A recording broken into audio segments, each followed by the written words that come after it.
يضله يجعل صدره ضيقا حرجا كأنما يصعد في السماء كذلك يجعل الله الرجس على الذين لا يؤمنون وهذا صراط ربك مستقيما قد فصلنا الآيات لقوم يذكرون صدق الله العظيم.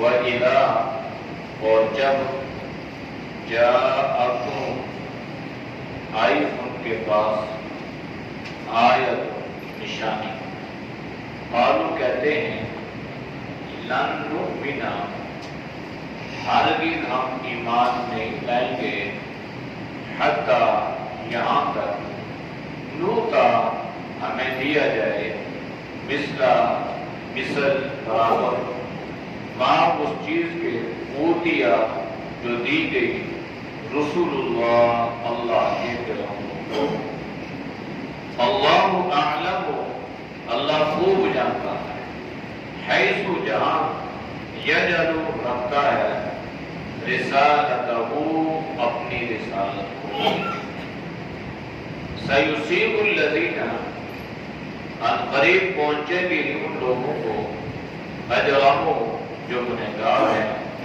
سواء ذلت عند اللہ اللہ کے ہاں وعذاب شدید اور عذاب سخت بما کانوا بسبب اس کے تھے یمکرون مکر کرنے والے فمن پر جس شخص کے لیے یرید اللہ چاہتا ہے اللہ ان یہدیہ کہ اس کو ہدایت دے یشرح کھولتا ہے صدرہ اس کے سینے کو للاسلامی اسلام کے لیے ومن اور یہ شخص کے لیے یرید چاہتا ہے ان یضلہ کہ اسے گمراہ کرے یجعل کرتا ہے صدرہ اس کے سینے کو ضیقا تنگ حرجا بہت زیادہ تنگ کأنما گویا کہ وہ یصعد چڑھتا ہے فی السماء آسمان میں کذالک اسی طرح یجعل اللہ کرتا ہے اللہ الرجس کافروں کو علی الذین ان لوگوں پر لا یؤمنون جو ایمان نہیں لاتے وہذا اور یہ صراط راستہ ہے ربی کا تیرے رب کا مستقیم سیدھا قد بے شک فصلنا الآیات ہم نے تفصیل بیان کی آیات کی لقوم یذکرون اس قوم کے لیے جو نصیحت حاصل کرنے والی ہے. آیات کا ماقبل آیات کے ساتھ ربط اور تعلق یہ تھا ماقبل آیات اللہ نے کفر کو ذلت ضلالت گمراہی کو اندھیرے سے تشبیہ کی ایمان کو اسلام کو سنت کو اللہ نے روشنی سے تعبیر فرمایا. پھر اللہ نے فرمایا یہ جو بڑے بڑے سردار ہیں وڈیرے ہیں تو ان کی اتباع نہیں کرنی اس لیے یہ ہمیشہ سے لوگوں کے خلاف اسلام کے خلاف سازشوں پہ مصروف رہتے ہیں. مکر و فریب اور دجل گویا کا شیوا رہتا ہے. ان کے بعد اکابرہ کی آئی تھی بڑوں کی تو ان بڑوں سے مراد جو تھے وہ مکہ کے بڑے سردار بڑے بڑے جو قبائل تھے ان کے جو بڑے لوگ تھے ان کو اکابرہ سے تعبیر فرمایا.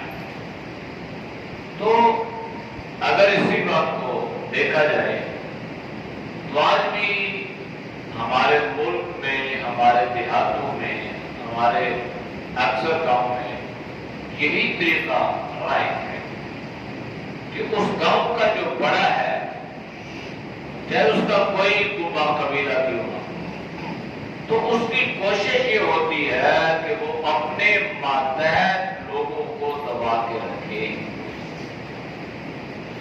ہمارے سندھ کے دیہاتوں کا جائزہ لیں، پنجاب آپ دیکھ لیں، اس میں جو وڈیرے ہیں تو ان کی کوشش یہ ہوتی ہے کہ ہمارے گاؤں کا کوئی آدمی پڑھ لکھ نہ جائے، وہ ان کو دباتے ہیں باقاعدہ، اور اگر کسی کے بارے میں پتہ چلے کہ کوئی پڑھ رہا ہے تو اس کو پڑھائی سے روکتے ہیں، اس لیے کہ انہیں اس بات کا خطرہ ہوتا ہے کہ اگر کوئی پڑھ گیا تو ہمارے لیے خطرات پیدا کرے، ہو سکتا ہے ہمارے ٹکر میں آ جائے، ہو سکتا ہے ہمارے مقابلے میں آ جائے، لہذا ان کی کوشش یہ ہوتی ہے کہ ان کو اپنا غلام بنا کے رکھو، ان کو نوکر بنا کے رکھو، اور ان کو آگے جو ہے آنے نہ دیا جائے، ان کو دبا کے رکھو۔ تو یہ اس وقت کے لوگوں کا بھی یہی طریقہ تھا، اور آج بھی اکثر بڑوں کا یہی طریقہ ہے۔ الا ماشاءاللہ بہت اچھے لوگ بھی ہیں، خدا کا لوگ بھی اس دنیا میں موجود ہیں، اس کی وجہ سے اللہ دنیا کا نظام چلا رہا ہے۔ کتنے ایسے لوگ ہیں جو رئیس ہیں، مالدار ہیں، تو وہ اپنا پیسہ، اپنا سرمایہ لوگوں کی تعلیم میں خرچ کرتے ہیں، دین کی سربلندی کے لیے خرچ کرتے ہیں، اللہ کے راستے میں خرچ کرتے ہیں، تو اللہ نے انہیں سمجھ دی، سوچ بوجھ دی۔ اور کتنے ایسے ہیں، بلکہ بہت ایسے ہیں جو لوگوں کو اچھائی کے کاموں سے، علم کے راستے سے روکتے ہیں۔ چونکہ بات بڑوں کی آئی تھی تو آج کی آیات میں بھی اللہ نے ایک اور بڑے کا ذکر کر دیا۔ وَإِذَا جَاءَتْهُمْ، جب ان کے پاس کوئی نشانی، کوئی معجزہ آتا، کس کے پاس؟ کفار مکہ کے پاس۔ قالوا، کہتے لن نؤمن، ہم ہرگز ایمان نہیں لائیں گے، حتی نؤتی مثل ما اوتی رسول اللہ، یہاں تک کہ ہمیں بھی وہی کچھ دیا جائے جو اللہ نے اپنے رسولوں کو دیا۔ یہ جو آیت اتری ہے نا، ابو جہل جو ہے نا، یہ سردار تھا، مکہ کا سردار تھا، تو ایک مرتبہ کہنے لگا کہ ہم نے بنو عبد مناف یعنی جناب نبی کریم صلی اللہ علیہ وسلم کے خاندان کا ہر اعتبار سے مقابلہ کیا ہے۔ کیا مقابلہ کیا ہے؟ اگر وہ مہمان نواز ہیں تو ہم بھی اس سے پیچھے نہیں ہیں، اور اگر وہ دلیر ہیں تو ہم بھی اس سے پیچھے نہیں ہیں، اگر وہ بیت اللہ کی خدمت کرتے ہیں تو ہم بھی اس سے پیچھے نہیں، ہم بھی متولی ہیں۔ ہر محاذ پہ، ہر جگہ پہ ہم نے یہ کوشش کی ہے، ہمارے کنبے قبیلے نے، ہم سب نے، کہ ہم بنو عبد مناف سے پیچھے نہ رہیں، ہم ان کا مقابلہ کرتے ہیں۔ لیکن اب بنو عبد مناف نے یہ کہنا شروع کر دیا کہ ہمارے خاندان میں سے ایک فرد کو اللہ نے اپنی پیغمبری کے لیے چن لیا ہے، تو لہذا اب اس میں تو ہم ان کا مقابلہ نہیں کر سکتے۔ اب ظاہری بات ہے، یہ چناؤ انتخاب اللہ کی طرف سے تھا، یہ کسی عبادت پر، کسی بندگی پر بطور اعزاز کے تو دیا نہیں گیا، یہ کوئی کسبی چیز بھی نہیں تھی کہ انسان محنت کرتا، مشقت کرتا اور کوئی ایسے اعمال کرتا جس کی وجہ سے اللہ اس کو پیغمبری عطا کرتا، نبوت عطا کرتا۔ یہ تو ایک وہابی چیز تھی، اللہ نے چاہا اور اللہ نے اس کے لیے چن لیا، لہذا یہ اللہ کا انتخاب تھا، اور اللہ نے جس قبیلے میں سے چاہا، اللہ نے اسی قبیلے میں سے آپ کا انتخاب فرمایا۔ تو اللہ نے آپ صلی اللہ علیہ وسلم کو بھی چنا، اللہ نے آپ کے والدہ کا بھی انتخاب کیا، اللہ نے آپ کے باپ کا بھی انتخاب کیا، اللہ نے آپ کے کنبے قبیلے کا بھی انتخاب کیا اور اللہ نے آپ کے لیے وطن کا، جگہ کا، پیدائش کی جگہ کا، ہر چیز کا انتخاب اللہ نے براہ راست فرمایا ہے۔ تو جب ہر چیز کا انتخاب اللہ نے کیا تو پھر ابو جہل کیوں اعتراض کر رہا ہے؟ کیا کہتا ہے کہ ہم تب ایمان لائیں گے کہ ہمیں بھی وہ چیز دی جائے جو اللہ نے انہیں دی۔ تو اللہ نے انہیں پیغمبری دی، اللہ تمہیں بھی پیغمبر بنا دے۔ اللہ نے انہیں نبوت عطا کی ہے تو اللہ تمہیں بھی نبی بنا دے، تب تم ایمان لاؤ گے۔ یہ تو بات نہ ہوئی کہ ہر آدمی کھڑا ہو جائے اور یہ دعویٰ کرے جناب میں خود نبی ہوں، نعوذ باللہ، اگر اللہ مجھے نبوت عطا کرے گا تب میں یہ کام کروں گا ورنہ نہیں کروں۔ یہ تو بہت بڑی جہالت اور بہت بڑی بیوقوفی کی بات ہے جو ابو جہل نے کہی۔ یہ محض ہٹ درمی کی بنا پر، وگرنہ وہ اتنا بیوقوف تھا نہیں، بیوقوف نہیں تھا۔ اس کا نام تو ابو الحکم تھا نا، اس کی کنیت، یعنی بڑا سمجھدار تھا۔ لیکن جب انسان انا پرستی میں مبتلا ہو جائے نا، ضد اور ہٹ درمی میں آ جائے تو اسے ہر بات بری لگتی ہے، اچھائی بھی برائی لگتی ہے۔ جس بندے سے نفرت ہو جائے نا، وہ بندہ دین کی دعوت بھی دے گا، اچھائی کی بات کرے گا تو لوگ اس سے نفرت کریں گے، اور جس سے محبت ہو وہ اگر خدا نہ خواستہ بری بات بھی کہہ رہا ہوگا نا تو لوگ اس کو محسوس نہیں کریں گے۔ یہ ایک معیار بنا دیا گیا۔ تو ابو جہل نے یہ کہنا شروع کر دیا کہ جناب ہم آپ پہ تب ایمان لائیں گے جب ہمارے ساتھ بھی یہی معاملہ کیا جائے جو آپ کے ساتھ ہوا، یعنی قبیلہ بنو عبد مناف کے ساتھ جو معاملہ کیا گیا، اللہ نے انہیں پیغمبری عطا کی، تب ہم ایمان لائیں گے۔ تو اللہ نے کیا جواب دیا؟ اللہ نے جواب یہ دیا اللہ اعلم حیث یجعل رسالتہ، اللہ خوب جانتا ہے کہ میری یہ جو نبوت میں عطا کر رہا ہوں یہ تاج کس کے سر پہ سجے گا، اللہ اس کو خوب جانتا ہے۔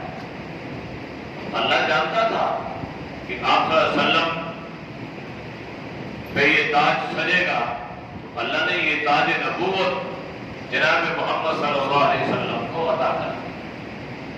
اگر بالفرض اللہ کسی اور کو عطا کر دیتا تو تب بھی ہم اس کو اللہ کا نبی مانتے، اس لیے کہ اللہ نے عطا کیا تھا۔ تو اللہ نے فرمایا کہ اگر تم اس قابل ہوتے یا تمہارے اندر یہ صلاحیتیں ہوتی تو تم یہ اعتراض نہ کرتے، بلکہ تم یہ کہتے کہ اللہ عالم، اللہ ہی خوب جانتا ہے، تو لہذا اللہ نے انہیں اگر نبی بنا دیا، نبوت عطا کر دی، یہ باقی چیز ہے تو ہمیں چاہیے کہ ہم ان پر ایمان لاتے۔ سَيُصِيبُ الَّذِينَ أَجْرَمُوا صَغَارٌ عِندَ اللَّهِ۔ اب یہ بڑوں کا ذکر تھا نا، یہ اپنے لوگوں میں بیٹھ کے یہ سمجھتے ہیں کہ ہم بڑے باعزت لوگ ہیں اور لوگ ہمیں سلام کرتے ہیں، لوگ ہمیں سلوٹ مارتے ہیں۔ یہ یاد رکھیں آج بھی ایسا، اس وقت بھی ایسا تھا، اب بھی ایسا ہے کہ جو لوگ سلام کرتے ہیں، یہ جو عزت کرتے ہیں نا، یہ دل سے نہیں کر رہے ہوتے، یہ تو شر سے بچنے کے لیے کر رہے ہوتے ہیں۔ کسی کو کہتے ہیں یار کوئی بھی الفاظ ایسے بندہ تھوڑا چوڑا ہو جاتا ہے اور کہتا ہے اچھا میری بڑی عزت ہے، میری بڑی آؤ بھگت ہے، یہ گاؤں والے، یہ سارے کنبے قبیلے والے، دوسرے تیسرے لوگ جو ہے یہ ساری میری۔ وہ اصل میں جو عزت ہوتی ہے نا، وہ عزت اس لیے ہوتی ہے کہ اس کے شر سے ان کو بچایا جا سکے، یہ بچ جائے، اس لیے کرتے ہیں۔ ورنہ جب بھی انہیں موقع ملتا ہے تو آپ سے وہ موقع جانے نہیں دیتے، کہیں غیبت کا موقع ملے گا وہ غیبت کریں گے، کہیں ان کو گالی نکالنے کا موقع ملے گا تو وہ گالیاں نکالیں گے، پیڑ پیچھے منہ پہ نہیں۔ عزت تو یہ نہیں ہے، عزت تو یہ ہے کہ انسان منہ پہ بھی عزت کرے اور پیٹ پیچھے بھی اس کی عزت کرے، یہ عزت۔ تو اللہ نے فرمایا جو لوگ ہیں نا ان کو ان مجرموں کو سوال عند اللہ، یہ عنقریب اللہ کے ہاں ذلیل اور رسوا ہو جائیں گے۔ بڑے بڑے لوگ جب وہاں پہ ملاقات ہوگی پتہ چلے گا وہ ایک بڑا کنبے کا سردار تھا اور بڑا اس کا نام تھا اور بڑی آؤ بھگت تھی، وہ کدھر ہے؟ تو پتہ چلے گا وہ تو دوسرے کھاتے میں چلا گیا۔ تو سوال عند اللہ، وہ اللہ کے ہاں ذلیل اور رسوا ہو جائیں گے۔ تو عزت کا معیار یہ ہے کہ انسان دنیا کی جو زندگی ہے یہ اللہ کے احکامات کے مطابق گزارے، تو پھر اللہ آخرت میں اس کو دائمی عزت عطا فرمائے گا۔ لیکن اگر دنیا کی زندگی یہ دین سے دور ہے اور انسان یہ سمجھ رہا ہے کہ میں اس میں بڑا باعزت ہوں، جو اس کی غلط فہمی ہے۔ وَلِلَّهِ الْعِزَّةُ وَلِلرَّسُولِهِ وَلِلْمُؤْمِنِينَ وَلَكِنَّ الْمُنَافِقِينَ لَا يَفْقَهُونَ، یہ منافق سمجھتے نہیں ہے، اصل میں عزت اللہ نے ایمان والوں کے رکھی ہے، اور عزت جو ہے یہ اللہ نے دین میں رکھی ہے۔ حضرت عمر بن خطاب کا وہ قول بڑا سنہری حروف سے لکھنے کے قابل ہے کہ جب آپ بیت المقدس کی فتح کے لیے جا رہے تھے، گویا فاتح بن کے جا رہے تھے، اور آپ کو ایک جبہ پیش کیا گیا، قیمتی لباس، کہ آپ کے جسم پہ جو کرتا ہے اس میں پیوند لگے ہوئے، ٹاکیاں لگی ہوئی ہیں۔ تو وہاں تو بڑے بڑے لوگ آئے ہوئے ہیں، عیسائیت، یہودیت اور دوسرے تیسرے لوگ، مسلمان کا خلیفہ بیت المقدس کو فتح کرنے کے لیے آ رہا ہے، اور آپ کی حالت دیکھیں، ان پہ کوئی روب اور دبدبہ، کوئی ہیبت نہیں بیٹھی ہے۔ حضرت عمر نے کیا فرمایا؟ آپ نے رو کے فرمایا، آپ نے فرمایا اللہ کی قسم ہم رذیل قوم تھے، اللہ نے اسلام کی وجہ سے ہمیں عزت عطا فرمائی، لیکن ہماری کیا حیثیت تھی؟ آپ نے اپنے آپ کو مخاطب ابن خطاب، تیری کیا، تو کیا تھا؟ بکریاں چرانے جاتا، اونٹ چرانے جاتا، تو بکریاں نہیں چرا سکتا تھا، اونٹ نہیں چرا سکتا تھا۔ بکریاں بھوکی واپس آتی، اونٹ بھوکے واپس لے کے آتا، تجھے باپ سے ڈانٹ پڑتی تھی۔ لیکن جب آپ صلی اللہ علیہ وسلم کی غلامی اختیار کی نا، تو اسی عمر کو جو باپ سے ڈانٹ کر رہا تھا، اور اللہ نے کتنی وقت، کتنی عزت، کتنی حیثیت اللہ نے عطا کر دی کہ دریا کو خط لکھتے ہیں، اللہ اس دریا کو چلا دیتا۔ اللہ کے دریائے دل کیا ہے؟ وہ تو پانی ہے نا، پانی ہے، لیکن حضرت عمر نے لکھا ہے دریا اگر اللہ کے حکم سے چلتا ہے تو چل، ورنہ تیری کوئی ضرورت نہیں ہے، مت چل۔ علماء نے لکھا، محققین مورخین نے، کہ اس وقت سے لے کر آج تک، ابھی تک وہ دریائے نیل جس رفتار سے چلا تھا، جتنی مقدار میں چلا تھا، آج بھی اسی رفتار اور اسی مقدار میں چل رہا، اس میں کمی نہیں ہے۔ یہ عزت ہے نا دین میں۔ تو لوگ کہتے ہیں جی عہدے میں عزت ہے، مالداری میں عزت ہے، پیسے میں عزت ہے، نہیں، یہ غلط فہمی ہے۔ دین میں اللہ نے عزت رکھی ہے، اور حضرت عمر نے اس کی بہترین الفاظ میں تصریح فرمائی۔ وعذاب شدید، پھر اللہ عذاب بھی دے گا۔ دنیا میں بڑے تھے اور اپنی سرداری اور بڑے پن کا غلط استعمال کیا نا، تو اب تو تمہیں معمولی چونکہ دنیا میں تمہاری وجہ سے لوگ بہت گمراہ ہوئے، تو تمہیں بہت عذاب بھی دیا جائے گا، عذاب شدید ہوگا، دوہرا عذاب دیا جائے گا۔ بما کانوا یمکرون، اس لیے کہ دنیا میں تم سازشیں کرتے تھے، لوگوں کو دین سے روکتے تھے، اسلام سے روکتے تھے، انہیں شریعت سے روکنے کی کوشش کرتے تھے، اور انہیں یہ سبق پڑھایا کرتے تھے کہ تم کیا کر رہے ہو، کدھر جا رہے ہو، ادھر کوئی عزت نہیں ہے، دنیا کی طرف آؤ گے تو بڑا پیسہ کماؤ گے، بڑی عزت بھی نہیں۔ اللہ نے فرمایا پھر کس وجہ سے اللہ نے دردناک عذاب دیا۔ فَمَن يُرِدِ اللَّهُ، بس جس کے بارے میں اللہ چاہتا ہے، أَن يَهْدِيَهُ، کہ اللہ اسے ہدایت عطا فرمائے، اللہ اس کو راہ راست پہ لائے، يَشْرَحْ صَدْرَهُ لِلْإِسْلَامِ، اللہ اس کا سینہ اسلام کے لیے کھول دیتا ہوں۔ وَمَن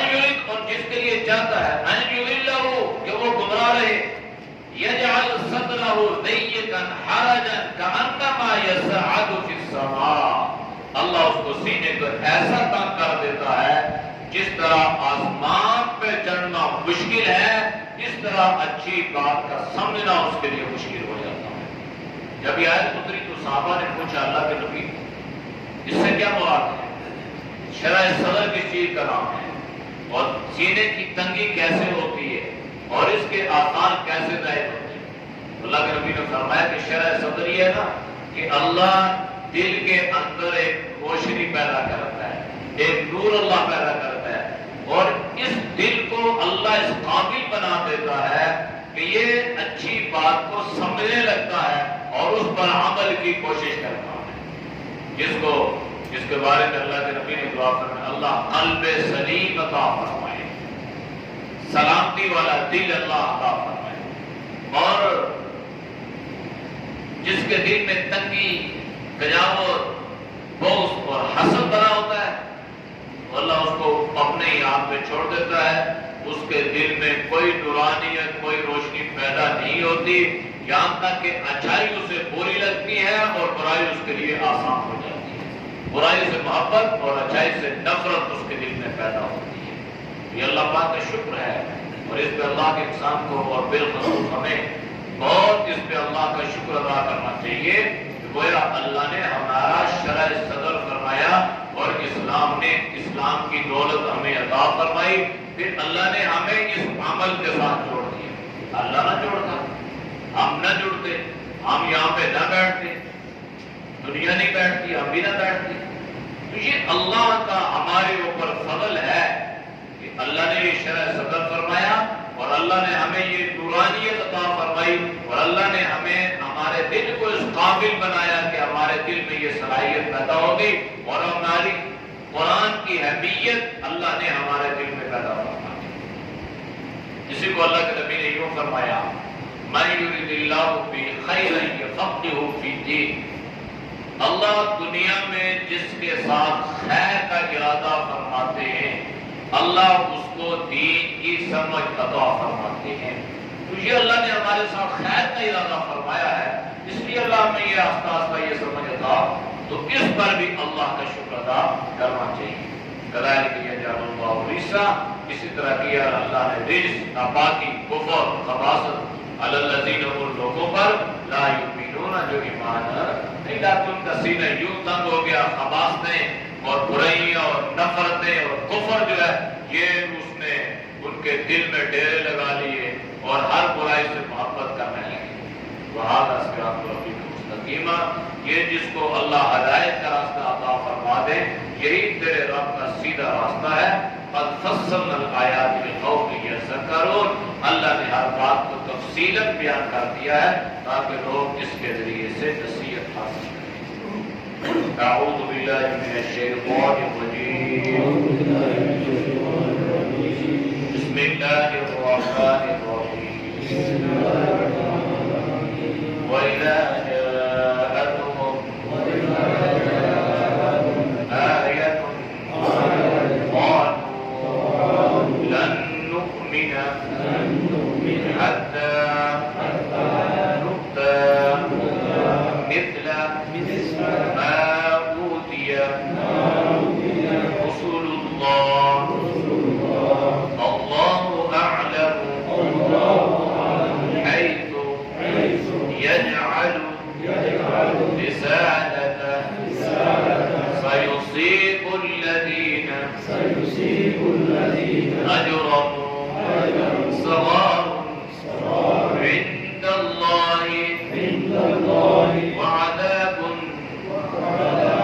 شَدِيدٌ بِمَا كَانُوا يَمْكُرُونَ. فَمَن يُرِدِ اللَّهُ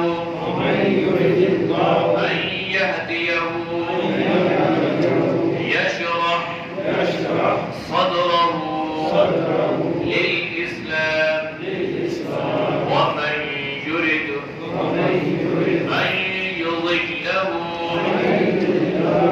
يَجْعَلْ صَدْرَهُ ضَيِّقًا حَرَجًا كَأَنَّمَا يَصَّعَّدُ